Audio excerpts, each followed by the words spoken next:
Hello दोस्तों, कैसे हैं आप सभी लोग। हमारे सामने आज प्रॉब्लम है रोलिंग मोशन से रिलेटेड और rolling motion over inclined plane. पहले हम क्वेश्चन पढ़ें क्या है। आईआईटी जेईई 2012 में आया हुआ सवाल है।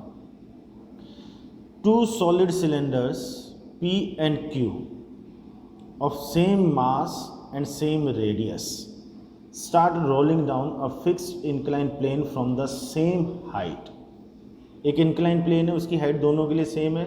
सॉलिड सिलेंडर है, पी और क्यू है, दोनों का मास सेम है और दोनों का रेडियस सेम है। मास सेम है, रेडियस सेम है, इंपॉर्टेंट इन्फॉर्मेशन है। दोनों ने रोलिंग मोशन स्टार्ट किया, लुढ़क करके दोनों नीचे आ रहे हैं। Cylinder P has most of its mass concentrated near its surface. P का जो मैक्सिमम मास है वो उसकी सरफेस के आसपास ही कॉन्सेंट्रेटेड है, मतलब उसके एक्सिस ऑफ रोटेशन से डिस्टेंस पर। While Q has most of its mass concentrated near the axis. Q के केस में क्या है, जो मास का डिस्ट्रीब्यूशन है वो उसका जो रोटेशन का एक्सिस है उसके आसपास है, तो मास के डिस्ट्रीब्यूशन का इफेक्ट मोमेंट ऑफ इनर्शिया पे आएगा। यही हमारे लिए की पॉइंट होने वाला है क्वेश्चन सॉल्व करने के लिए। Which statement or statements is or are correct. Both cylinder P and Q reach the ground at the same time. Cylinder P has larger linear acceleration than cylinder Q. Both cylinder P and Q reaches the ground with same translational kinetic energy. Cylinder Q reaches the ground with larger angular speed. चारों options की मैंने reading क्यों लगाई, जिससे मुझे ये पता लगे कि मुझे क्या चीज़ कैलकुलेट करनी है। चारों ही ऑप्शंस में अगर एक ही क्वांटिटी की बात होती तो काम थोड़ा सा और ज़्यादा आसान हो जाता, बट वो पॉसिबल नहीं है। ठीक है, पहले ऑप्शन में बात हो रही है टाइम की, सेकंड ऑप्शन में बात हो रही है लीनियर एक्सेलरेशन की, थर्ड ऑप्शन में बात हो रही है ट्रांसलेशनल काइनेटिक एनर्जी की और फोर्थ ऑप्शन में बात हो रही है एंगुलर स्पीड की। इसका मतलब हमें rolling motion over the incline plane से रिलेटेड जो भी एक्सप्रेशन, जो भी रिजल्ट है वो सारे ही काम में लेने हैं। लेफ्ट साइड में मैंने इसका ये फिगर बना रखा है कि रोलिंग मोशन हो रहा है इंक्लाइन प्लेन पर।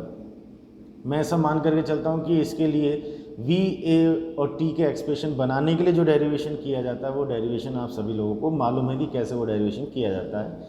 इसलिए मैं डायरेक्ट एक्सप्रेशन से बात को स्टार्ट करता हूँ। यहाँ बॉटम पर पहुँचने पर जो उसकी लीनियर स्पीड होगी उसका एक्सप्रेशन ये है।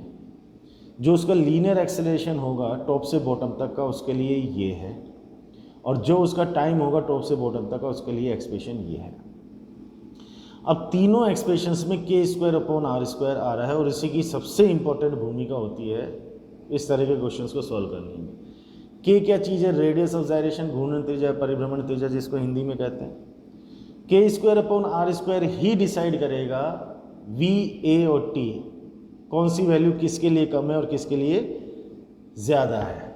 ठीक है ना, तो उसमें बाकी की सारी चीज़ें कांस्टेंट है। जी एक जैसा हो गया, एच एक जैसा हो गया, थीटा, एल सब वैल्यू सेम हो गई, तो के स्क्वायर अपॉन आर स्क्वायर पर ही पूरा ध्यान है।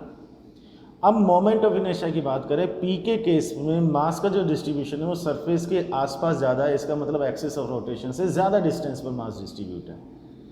और क्यू के केस में जो मास डिस्ट्रीब्यूट है वो एक्सिस ऑफ रोटेशन के आसपास डिस्ट्रीब्यूट है। तो मास डिस्ट्रीब्यूशन एक बहुत इंपॉर्टेंट फैक्टर है जो मोमेंट ऑफ इनर्शिया को डिसाइड करता है। जितनी ज़्यादा डिस्टेंस तक मास डिस्ट्रीब्यूट होगा मोमेंट ऑफ इनर्शिया उतना ज़्यादा मिलेगा, पास में मास डिस्ट्रीब्यूट होगा तो मोमेंट ऑफ इनर्शिया कम मिलेगा। इसी बेसिस पर हमने कहा कि पी में मास का डिस्ट्रीब्यूशन ज़्यादा डिस्टेंस पर है क्यू के कंपैरिजन में, तो पी का मोमेंट ऑफ इनर्शिया क्यू के मोमेंट ऑफ इनर्शिया से ज़्यादा आ गया। अब मोमेंट ऑफ इनर्शिया ज़्यादा आ गया, इसका मतलब के स्क्वायर की वैल्यू ज़्यादा आ गई पी के लिए क्यू के कंपैरिजन में। तो के स्क्वायर अपॉन आर स्क्वायर अगर हम चेक करें तो आर स्क्वायर तो दोनों के लिए सेम ही है। हमने बोला कि के स्क्वायर की वैल्यू पी के लिए ज़्यादा है क्यू के कंपैरिजन में, तो के स्क्वायर अपॉन आर स्क्वायर अगर हम चेक करें तो पी के लिए वैल्यू क्यू के कंपैरिजन में ज़्यादा आएगी। यहीं से हमारा आंसर मिलने वाला है। ठीक है, v को अगर हम चेक करें तो v के एक्सप्रेशन में यहाँ डिनोमिनेटर में मतलब नीचे के स्क्वायर अपॉन आर स्क्वायर लिखा है, तो जिसके लिए ये वैल्यू ज़्यादा होगी उसके लिए v की वैल्यू कम होगी। p के लिए के स्क्वायर अपॉन आर स्क्वायर ज़्यादा है तो p के लिए v की वैल्यू कम आएगी। एक कंक्लूजन ये निकला। इसी तरह से a के लिए बात करें तो वहाँ पर भी K square upon R square denominator में मतलब नीचे लिखा हुआ है, तो वही बात होगी जो v के लिए है, तो p के लिए a की वैल्यू q के कंपैरिजन में कम आएगी। टी के लिए अगर हम बात करें तो ऊपर लिखा हुआ है, न्यूमरेटर में लिखा हुआ है के स्क्वायर अपॉन आर स्क्वायर, मतलब जिसके लिए के स्क्वायर अपॉन आर स्क्वायर ज़्यादा उसके लिए टी भी ज़्यादा। पी के लिए वैल्यू ज़्यादा है तो टी की वैल्यू भी पी के लिए ज़्यादा है, तो T P is greater than T Q. अब एंगुलर स्पीड की अगर बात करें तो v equals to omega R हम जानते हैं, आर दोनों के लिए सेम हो गया तो ओमेगा प्रोपोर्शनल टू v हो गया। इसका मतलब v के कम ज़्यादा की जो कहानी है वही ओमेगा के कम ज़्यादा की कहानी है, तो omega for p is less than omega for q।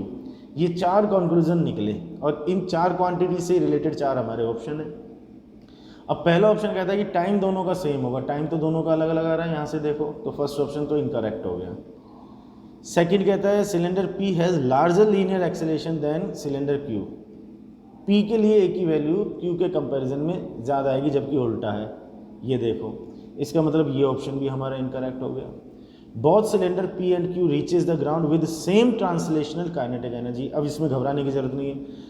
Translational kinetic energy का मतलब हाफ एम वी स्क्वायर, और एम की वैल्यू दोनों के लिए सेम, मतलब बात आकर के टिकी वी पर, जिसका वी ज़्यादा उसकी ट्रांसलेशनल काइनेटिक एनर्जी भी ज़्यादा। ठीक है, P के लिए V की वैल्यू कम है Q के कंपैरिजन में, तो P की ट्रांसलेशनल काइनेटिक एनर्जी Q के कंपैरिजन में कम आएगी, और ये कहता है कि दोनों की ट्रांसलेशनल काइनेटिक एनर्जी सेम आएगी, ये भी इनकरेक्ट हो गया।